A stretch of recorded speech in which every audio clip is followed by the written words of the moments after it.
Father's Day. Celebration of fatherhood, father figures' influence on society. It's Father's Day, huh?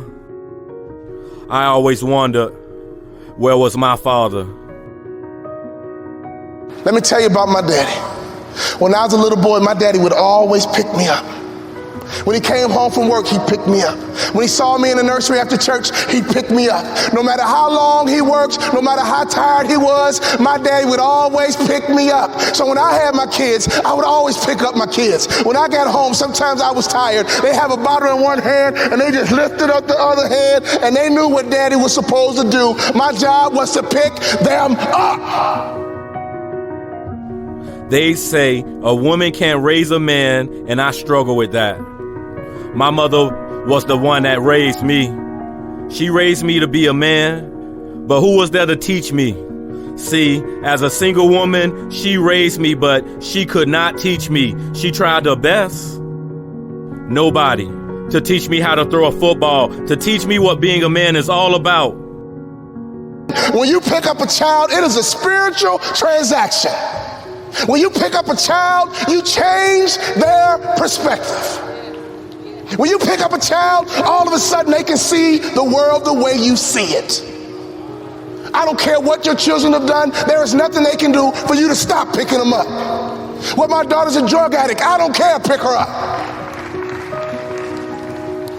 My son messes up. I don't care. Pick him up. I don't care. You pick them up. That is your job, mama. That is your job, daddy. That is your job, grandma. That is your job, granddad. Your number one job is to pick them up and change their perspective. My saddest day, one day, my daddy looked at me and he says, boy, you too big. I can't pick you up anymore. But when he couldn't pick me up physically, he would pick me up emotionally. He would pick me up spiritually. I had a great dad because he would always pick me up. He would always change my perspective. At the football games, everybody else's dad was there, but you wasn't.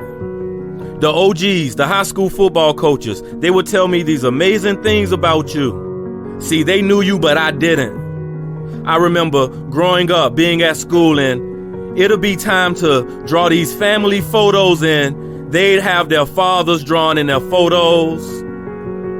But in mine, there was no man to be found.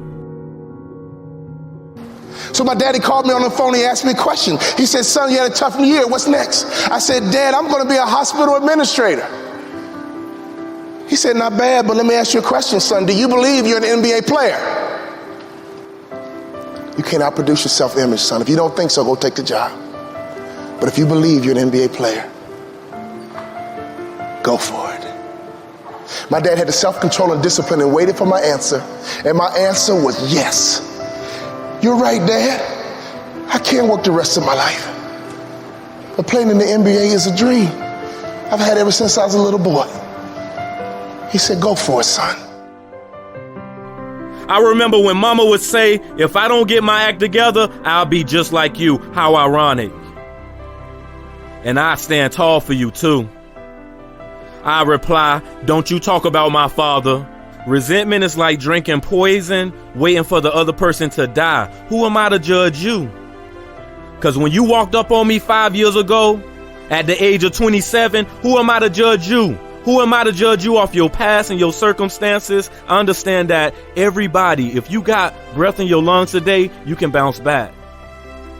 I know it may only been 5 years, but I'm here to tell you, if you listening to this message and you have yet to make it right with your old man, if you have breath in your lungs, you can make it right today.